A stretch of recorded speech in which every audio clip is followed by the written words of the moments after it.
Sa mga SSS pensioners na kabilang sa batch 1, bukas na po ang crediting schedule ng iyong buwanang pensyon para sa buwan ng June 2024. Bakit nga ba mas pinaaga? Yan ang ating pag-uusapan sa video na ito. Hold up.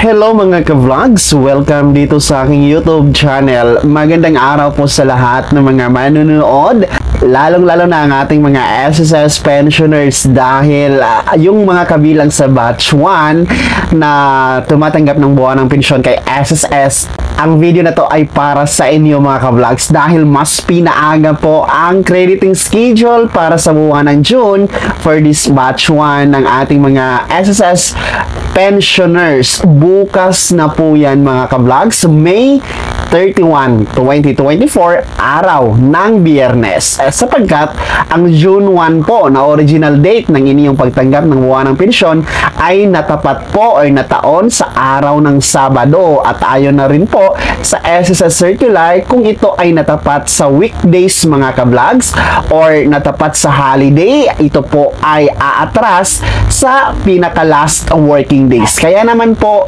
instead of June 1, 2024, magiging May 31 po. Bukas na yan, araw ng Biyernes, ang crediting schedule ng inyong buwan ng pensyon kay SSS. Para po ito sa mga batch 1 na may date of contingency mula 1st to 15th day of the month. Yung date of contingency po ay binabase po sa araw ng kapanganakan ng ating mga retirement pensioners and total disability pensioners, and para na rin po sa mga death or survivor pensioners and maging dito sa dependent children under guardianship ay binabase po ang date of contingency sa araw ng kapanganakan pa rin po ng isang SSS member or SSS pensioner na namatay mga ka-vlogs. So yun po yung tinatawag natin na date of contingency. So uulitin ko po, bukas na May 31, 2024 ang crediting schedule sa inyo mga batch 1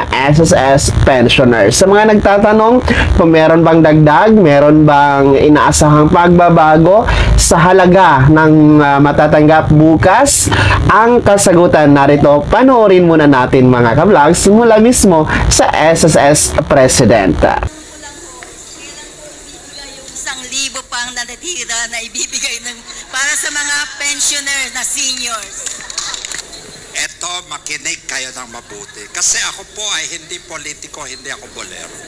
Alam nyo po, ang SSS po ay may 3.5 million pensioners. 43 million miyembro.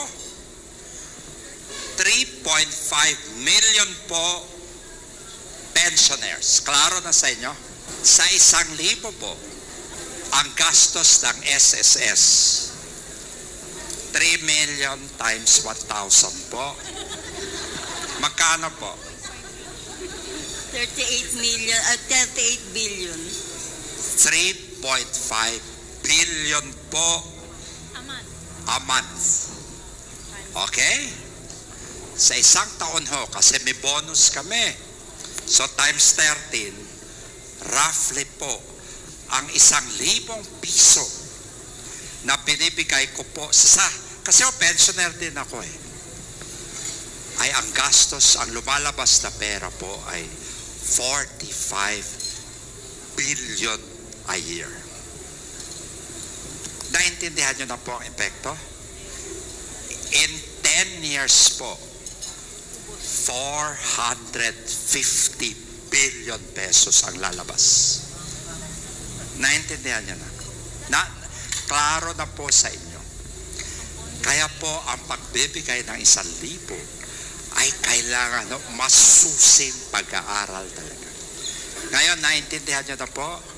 Kasi po, hindi po ako madamot. Tanungin nyo po sa kanila. Ako yata po ang pinakagastador na presidente ng SSS. Pero po, binabalanse ko the financial viability, ibig sabihin ang safety po ng SSS. Para po ang mga bata tulad ninyo, tulad nila po, ay may pera pa ho. Kasi po kung in 10 years gagasta ako ng 450 billion, sir, hindi naman po maliit ang 400. Sana po naintindihan nyo na ngayon yung 1,000. Kasi ang dating po maliit. Pinagkakait ko pa yung 1,000. Ngayon alam nyo na kung paano po ang ibig sabihin ng 1,000. Babalansin ko yun. Kaya ho, hanggang ngayon ho, kahit anong pag-aaral, sabi ko, pipilitin namin, pero ho, I have to talk to the president, paano to. Parang malaki masyado po yung amount. Ayoko naman po kung ano mangyari sa SSS. Baka ho, mga bata, sana si yung SK na pumirma sa akin kanina, pag ginawa ko yan, baka after 20 years. O, tama ba ako? Ngayon naintindihan nyo na. Klaro na sa inyo, ha? So ayun mga ka-vlogs, no, ayon po sa SSS President and CEO Rolando Ledesma Makasait, ang inaasahang dagdag na 1,000 piso yung tinatawag natin na second tranche ay wala pa po, sapagkat wala pang karampatang pundo, wala pang karampatang budget na inilaan si SSS, hindi pa kakayanin ng pondo ng SSS na maibigay ito. Kaya po, bukas po ay wala pong pagbabago, wala pong inaasahang dagdag sa inyong matatanggap. Kung ano po yung nakukuha nyo sa mga nakaraang mga pension nyo, yun pa rin po ang inyong matatanggap or makikredit sa inyong ATM. Bukas po yan, May 31, para sa mga batch 1 SSS pensioners. Sa mga batch 2 SSS pensioners na may date of contingency na 16th to last day of the month, stay put lamang po kayo mga ka-vlogs, no? Standby lamang po kayo dahil uunahin muna natin itong mga batch 1. Bago ako magtapos sa video na to, kung nais nyo pong sumuporta dito sa aking YouTube channel, ay maaari nyo na pong i-click ang ating super thanks button na nasa baba. At sa mga nais pong maging miyembro dito sa aking channel, ay i-click nyo po ang ating join button at mamili ka ng mga perks na gusto niyo mga ka-vlogs. Sana'y naging gabay ang video na to kahit paano napaalalahanan tayo dito sa ating mga SSS pensioners, lalong-lalo pa dito sa schedule of crediting ng kanilang pension for June 2024. Kung hindi ka pa nakasubscribe dito sa aking YouTube channel, ay maaari nyo nang i-click ang ating subscribe button na nasa baba. Huwag nyo kaligtaan na i-turn on ang notification bell. Ilagay nyo sa all para updated ka sa lahat ng mga videos na i-upload ko. Maaari mo ding i-like ang video na to, at kung meron kang mga katanungan, maaari nyo i-komento sa comment section na nasa baba. And paki-follow na din po ang aking official Facebook page na andyan sa screen nyo. Muli po, ako si Daniel Timpawa na nagsasabing dito sa aking YouTube channel, pawang katotohanan at lahat totoo lamang.